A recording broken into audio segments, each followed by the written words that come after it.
Hello friends, स्वागत है आप सभी का इलेक्ट्रिकल खजाना में। तो डियर फ्रेंड्स, इस वीडियो में हम बात करने वाले हैं एसएससी जेईई 2023 का expected cut off after answer की। तो यहाँ पे हम इलेक्ट्रिकल स्टूडेंट के लिए एक्सपेक्टेड कट ऑफ की बात करेंगे। तो देखिए फ्रेंड्स, जो भी बातें करेंगे थोड़ी सी आप सभी को उसमें सच्चाई दिखने को मिलेगी, क्योंकि जो भी बातें कर रहे हैं थोड़ा सा जाँच पड़ताल करके ही बात कर रहे हैं। तो चलिए पहले आप सबको कुछ दिखाता हूँ ताकि आप सबको उस पर ट्रस्ट हो सके। उसके बाद बात को आगे बढ़ाएंगे, फिर अपना पॉइंट ऑफ व्यू रखेंगे। जैसा कि आप सभी जानते हैं कि इलेक्ट्रिकल स्टूडेंट का 3 दिन पेपर हुआ था, 9 अक्टूबर को, 10 अक्टूबर को और 11 अक्टूबर को, जिसमें अब तक तो आप समझ ही चुके होंगे, बहुत सारी जगहों पर वीडियो भी देख चुके होंगे कि आप सबका जो सबसे टफ पेपर रहा है वो सबसे लास्ट 11 अक्टूबर का रहा है, जहाँ पे आप सभी को नॉर्मलाइज स्कोर सबसे ज़्यादा 6 से 7 नंबर देखने को मिल रहा है। उसके बाद सेकेंड नंबर पर आप सबका 10 अक्टूबर का पेपर, सेकेंड नंबर पे जो है टफ के मामले में वो 10 अक्टूबर का पेपर है, जहाँ पे आप सभी को नॉर्मलाइज स्कोर 2 से लेकर के 2.5 नंबर देखने को मिल रहा हो। ठीक है, उसके बाद सबसे सरल 9 अक्टूबर का पेपर है। तो डियर फ्रेंड्स, देखिए ये जो आप सबके सामने हमने रैंक खोल रखा है, ये किसी एक इलेक्ट्रिकल स्टूडेंट का नंबर है, मतलब रैंक है पूरा। ऑल एग्जाम रिव्यू का रैंक हमने खोल रखा है। अभी मैं आपको रैंक आईक्यू का भी दिखाऊंगा इसी स्टूडेंट का। तो देखिए ये स्टूडेंट है ओबीसी के, ठीक है, और इनका पेपर वो इलेक्ट्रिकल के हैं और पेपर इन्होंने दिया है 10 अक्टूबर को। देखिए 10/10/2023 को 1 से लेकर के 3 PM के बीच में।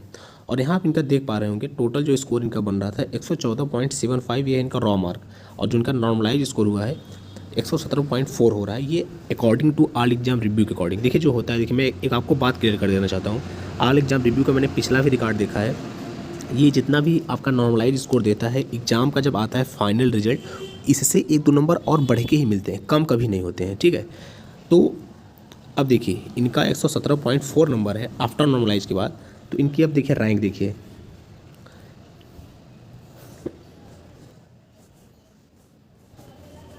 देखिए आफ्टर नॉर्मलाइज रैंक, देखिए रैंक आफ्टर नॉर्मलाइज। तो देखिए यहाँ पे ओपेन की अगर मैं बात करूँ तो 1839 स्टूडेंट में 114 का रैंक आ रहा है।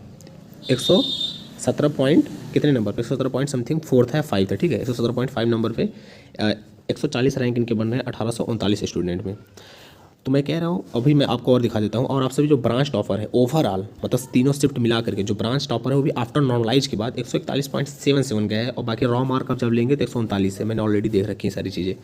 तो देखिए इस बार कितना कम, ब्रांच टॉपर ही आपका 141.77 गया है, तो इसका मतलब है काफ़ी लो कट ऑफ बनने वाला है। अब बात यहाँ पे ये आएगी कि पिछली बार तो कट ऑफ आप सबका बना था 123 नंबर ओबीसी का, सॉरी यूआर का, और 122 नंबर बना था ओबीसी का। तो आप ये सोच रहे होंगे क्या इससे भी कम जा सकती है? आपके मन में होगा कि पिछली बार तो वैकेंसी दुगना तिगुना था, तब जाकर कितना लो गया था। तो मैं आपको क्लियर कर देना चाहता हूँ, इससे भी कम जा सकती है। क्यों? क्योंकि भले वैकेंसी कम, लेकिन पेपर का पैटर्न थोड़ा पहले से काफ़ी टफ रहा है, और जो एवरेज स्कोर गिरे हैं बहुत ज़्यादा। क्योंकि आप देख सकते हैं आपके इस बार जो हाईएस्ट इलेक्ट्रिकल के नंबर आए हैं वो 141 आए हैं, और पिछली बार जब आप देखेंगे जो हाईएस्ट स्कोर था सभी शिफ्ट को मिला करके 157 के अप्रॉक्स था उस समय। ठीक है, और नॉर्मलाइज होने के बाद तो 161-62 निकल गया था हाईएस्ट स्कोर। तो देख रहे कितना फ़र्क है, मतलब 20 से 22 नंबर टॉपर ही घट गए हैं। तो कॉमन सी बात है कि जो आपका जो कट ऑफ होने वाला है, देखिए यहाँ पे 117.5 नंबर लाने वाला लड़का का रैंक है 140। अगर मैं कह रहा हूँ 1839 लड़के हैं, अगर आप इसको मैं दुगना कर देता हूँ, मतलब मान लो 4000 कर देता हूँ।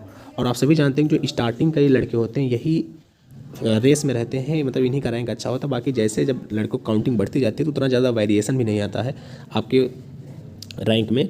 तो मैं मान लेता हूँ वर्स्ट कंडीशन कि इसी रेशियो से चलो मैं वेरिएशन कर देता हूँ। तो 4000 मैंने पार्टिसिपेट करा दिया तो कितना हो गया, मैं कह रहा हूँ 280 चलो रैंक हो गया। ठीक है, 4000 में तो भी आप अगर देखें तो आपकी जो वैकेंसी थी वो 239 थी इलेक्ट्रिकल मैकेनिकल। ठीक, जहाँ पे आप सभी जानते हैं कि इलेक्ट्रिकल मैकेनिकल में इलेक्ट्रिकल की सीटें ज़्यादा होती हैं ड्यू टू मैकेनिकल के कंपेरिजन। तो मैं कह रहा हूँ कि इलेक्ट्रिकल की सीटें 139 से 129 थी, तो 129 इलेक्ट्रिकल का सीटें मिलेंगी, और अप्रॉक्स 8 गुना लड़के बुलाता है एसएससी जेईई अपने मेंस में। और इस बार तो मे भी 8 गुना से ज़्यादा भी बुला सकता है, क्योंकि जब वैकेंसियाँ कम रहती हैं तो ज़्यादा बुलाता है। और इस बार पेपर ऑब्जेक्टिव हुआ है तो मे भी बुलाने के भी चांसेस हैं। क्यों? क्योंकि जब रिटर्न होता था तो पेपर कॉपियाँ चेक करनी पड़ती थी इंडिविजुअली हर एक टीचर को। इस बार तो ऐसा कुछ है नहीं, कंप्यूटर में डालेंगे तुरंत सीवीटी निकल के बाहर आ जाएगी। तो मे भी 8 से 9 गुना भी बुला सकते हैं इस बार। तो अगर आप देखें, अगर मैं देखिए इसमें तो अलग अलग वैकेंसी दी नहीं है, एसएससी ने इंक्लूड करके दिया है 229 सीटें इलेक्ट्रिकल मैकेनिकल। लेकिन मैं कह रहा हूँ कि मान लो 100 सीटें मैकेनिकल को मैंने दे दिया, इलेक्ट्रिकल को बचा 129 सीटें। तो अगर आप इसका 8 गुना करें 129 का तो कितना हो गया, 800 ये हो गया, और 200 30 के अप्रॉक्स ये आएगा। तो इसका मतलब है 1030 के अप्रॉक्स स्टूडेंट को सेकेंड फेज़ के लिए बुला सकता है। तो इसका मतलब ये है कि डियर फ्रेंड्स, अगर आपके रैंक 1000 के अंदर आ रहे हैं तो आप सेकेंड फेज़ की तैयारी कर सकते हैं और आप सेफ जोन में हैं। अब रही बात अगर आप यूआर या फिर ओबीसी की स्टूडेंट हैं तो मैं कहूँगा, सजेस्ट करूँगा आप सबके जो रैंक है वो 500 के अंदर रहनी चाहिए, क्योंकि यूआर ओबीसी की जो सीटें होंगी, मैं कह रहा हूँ 129 सीटें आपको पूरी मिल रही हैं इलेक्ट्रिकल की। तो इसमें यूआर ओबीसी की सीटें कितनी हो सकती हैं? मैं कह रहा हूँ बहुत होगी तो 60 होगी यूआर ओबीसी मिला करके। अगर आप यूआर ओबीसी का 8 गुना करें कितना हो रहा है? 8 छाक 48, मतलब 480। तो मतलब वही कह रहा हूँ कि 500 का अगर आप यूआर ओबीसी के स्टूडेंट अगर 500 के अंदर रैंक आ रहा है तो आप श्योर रहिए कि आप सबके चांसेस रहेंगे सेकंड फेज में आने का। अब रही बात रैंक कट ऑफ प्रेडिक्ट करने की, तो मैं बताना चाहूँगा फ्रेंड्स 117.5 नंबर पा करके इस लड़के का कट ऑफ रैंक देख रहे हैं 140 है। इसका मतलब है कि जो आपकी कट ऑफ बनने वाली है वो अप्रॉक्स 120 के प्लस माइनस रहेगी। मुझे तो लग रहा है 120 से ज़्यादा नहीं जाएगी। यूआर की कट ऑफ की मैं बात कर रहा हूँ 120, 119, 118 बन सकती है। या बहुत वर्ष हुआ तो 1-2 नंबर और बढ़ सकता है अकॉर्डिंग टू जो भी मैं यहाँ पे देख पा रहा हूँ। ठीक है, चलो ये तो रहा आपने ऑल एग्जाम रिव्यू में 1839 लड़कों के बीच में इस लड़के का मतलब रैंक आपने देख लिया। अब मैं आपको दिखाता हूँ रैंक IQ पे, वहाँ पे लड़के ज़्यादा पार्टिसिपेट किए हैं तो मे भी आप सबको ज़्यादा क्लैरिटी आ सके। देखिए यहाँ ये रैंक IQ का मैंने चेक किया था, अभी फिलहाल रैंक IQ खुल भी नहीं रहा है। तो बिफोर नॉर्मलाइज इनका देखिए 5815 लड़कों में 407 रैंक है, लेकिन आफ्टर नॉर्मलाइज 5815 लड़कों में इनका रैंक जो हो जा रहा है 427 हो जा रहा है। और कैटेगरी रैंक आप देख रहे हैं 258 है। ठीक है, तो आप थोड़ा ये भी कन्फ्यूज हो रहे होंगे कि आप बिफोर नॉर्मलाइज तो 407 है, आफ्टर नॉर्मलाइज 427 कैसे, आफ्टर नॉर्मलाइज 427 कैसे हो जा रहा है। तो मैं बताना चाहूँगा फ्रेंड्स, देखिए ऐसा हो रहा है ना कि जो सेकंड फेज 10 अक्टूबर के लड़के हैं इनको नॉर्मलाइज स्कोर कम दिया जा रहा है, 2 से 2.5 नंबर दिया जा रहा है। ठीक है, लेकिन जो थर्ड शिफ्ट के लड़के हैं 6 से 7 नंबर दिया जा रहा है। जैसे आप समझिए, अगर आप सेकंड फेज के स्टूडेंट हैं, आपके 115 नंबर आए, कोई रॉ मार्क आपका 115 नंबर आया, लेकिन कोई थर्ड शिफ्ट का स्टूडेंट है उसका जो रॉ मार्क है वो 112 आया। ठीक, तो आपका आफ्टर नॉर्मलाइज 115 से 117 होंगे क्योंकि आपको 2 नंबर मिल रहे हैं। लेकिन जो आपका थर्ड शिफ्ट का स्टूडेंट है उसका नॉर्मलाइज जब होगा उसको 7 नंबर मिलेंगे। भले उसके 112 थे, अभी 7 नंबर जोड़ कितना हो गया? 119 हो गया। इसका मतलब है अब वो आपसे आगे निकल गया।